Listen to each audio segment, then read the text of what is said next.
रुको। अगर तुम 10वीं मैथ का पेपर देने जा रहे हो तो ये एमसीक्यू देखे बिना पेपर मत देना, क्योंकि यही सवाल बोर्ड में बार बार पूछे जाते हैं। नमस्कार दोस्तों, स्वागत है आपका हमारे यूट्यूब चैनल पर। आज की वीडियो में हम पढ़ेंगे कक्षा 10वीं गणित के सबसे महत्वपूर्ण एमसीक्यू जो बोर्ड एग्जाम में सीधे पूछे जाते हैं। वीडियो को अंत तक ज़रूर देखें, क्योंकि आखिरी एमसीक्यू बहुत ज़्यादा इम्पोर्टेंट है।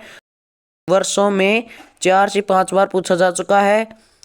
वीडियो शुरू होने से पहले अगर आप 10वीं कक्षा में 95% प्लस स्कोर करना चाहते हो तो वीडियो को लाइक करो और चैनल को सब्सक्राइब कर लो, ताकि कोई भी इम्पोर्टेंट वीडियो आपसे मिस न हो। तो चलिए अब शुरुआत करते हैं। आज का हमारा पहला इम्पोर्टेंट एमसीक्यू है समांतर श्रेणी। समांतर श्रेणी 4, 10, 22 का सार्वंतर क्या होगा? सार्वंतर होता है इन सभी अंकों के बीच का अंतर। तो इसका सूत्र होता है A2 minus A1 A3 minus A2।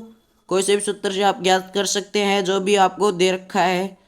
तो इसके लिए अब A2 माइनस A से A1 से करते हैं तो 10 माइनस 4। तो इसका आपका राइट आंसर होने वाला है 6। 6 कौन से ऑप्शन में है? सी ऑप्शन में। सी ऑप्शन आपका राइट आंसर हो जाएगा। चलिए अब दूसरा क्वेश्चन शुरू करते हैं। दूसरा आपका इम्पोर्टेंट एमसीक्यू है। ये प्रश्न बहुत ही ज़्यादा महत्वपूर्ण है, क्योंकि ये 5 बार पूछा जा चुका है पिछले 10 वर्षों में। तो चलिए इसकी शुरुआत करते हैं। यदि ऊर्ध्वाधर छड़ लंबाई और उसकी त्रिज्या की लंबाई का अनुपात 1:√3 है तो सूर्य का उन्नयन कोण बताना है। तो सूर्य का उन्नयन कोण, तो इस क्वेश्चन को आप अच्छे से तैयार कर ले। इसमें आपका राइट आंसर होने वाला है 30 डिग्री। 30 डिग्री आपके ए ऑप्शन करेक्ट हो जाएगा, ए ऑप्शन। तो चलिए अब तीसरे क्वेश्चन पर चलते हैं। तीसरा क्वेश्चन है tan 30 और tan 60 का मान होगा। इस क्वेश्चन को सॉल्व करते हैं। तो tan 30 का मान होगा 1/√3।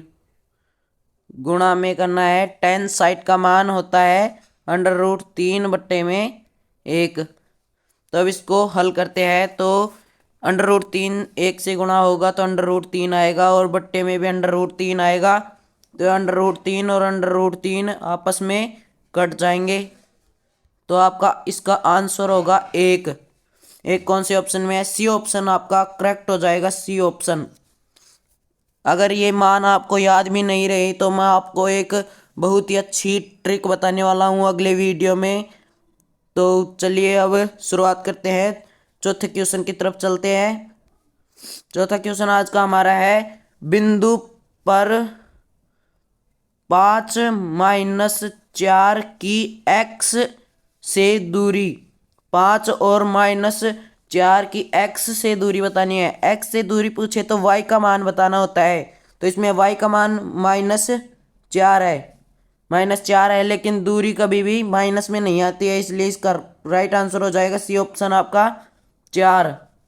सी ऑप्शन आपका 4 राइट आंसर हो जाएगा। तो चलिए अगले क्वेश्चन पर चलते हैं। अगला क्वेश्चन आज का हमारा है वृत्त की स्पर्श रेखा वृत्त को कितने बिंदुओं पर स्पर्श करती है? तो इस क्वेश्चन को आपको अच्छे से समझना है। देखो, ये वृत्त है आपका, इसमें मैंने स्पर्श रेखा खींच दी। तो ये कितने बिंदुओं पर वृत्त को स्पर्श करती है? तो यहाँ पर एक बिंदु को स्पर्श करती है। तो इसमें आपका राइट आंसर हो जाएगा बी ऑप्शन 1। और अगर पूछे कि स्पर्श बिंदु किसे कहते हैं तो इसे ही स्पर्श बिंदु भी कहते हैं। तो चलिए अगले क्वेश्चन की शुरुआत करते हैं।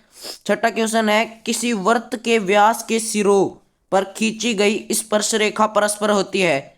देखो, मैं बनाकर दिखाता हूँ आपको। देखो, वृत्त है, इसके व्यास के सिरों पर 2 स्पर्श रेखाएं खींच दी जाए तो ये दोनों आपस में समांतर हो जाएंगी।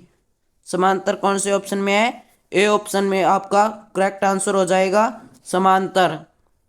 चलिए अगले क्वेश्चन की शुरुआत करते हैं। 7वां क्वेश्चन आज का हमारा है सिग्मा का चिन्ह क्या प्रदर्शित करता है? या तो सीधा सिग्मा लिखा दिखेगा या इसका चिन्ह होता है ऐसे उल्टा एम। तो इसका मतलब क्या होता है, किस चिन्ह को प्रदर्शित करता है?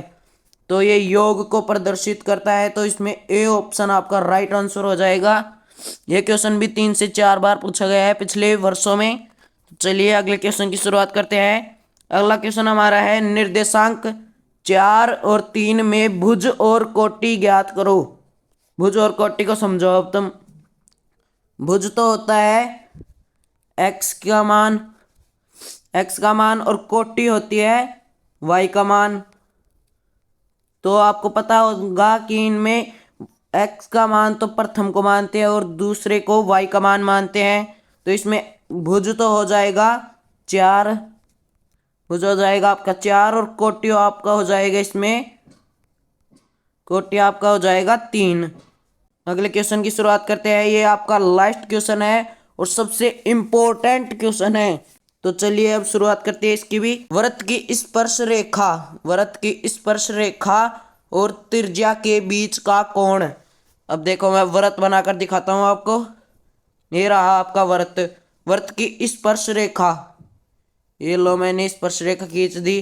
अब इसकी त्रिज्या, तो त्रिज्या और त्रिज्या और स्पर्श के बीच में स्पर्श रेखा के बीच में कितने डिग्री का कोण बनता है? तो यहाँ पर 90 डिग्री का कोण बनता है। तो इसमें आपका राइट आंसर हो जाएगा 90 डिग्री। तो दोस्तों ये थे कक्षा 10वीं गणित के सबसे महत्वपूर्ण एमसीक्यू। अगर आपको वीडियो मददगार लगा हो तो लाइक ज़रूर करें और सब्सक्राइब करना बिल्कुल ना भूलें। अगली वीडियो में मैं लाऊंगा बहुत आसान ट्रिक से न्यूमेरिकल्स। मिलते हैं अगले वीडियो में, तब तक पढ़ते रहो और आगे बढ़ते रहो।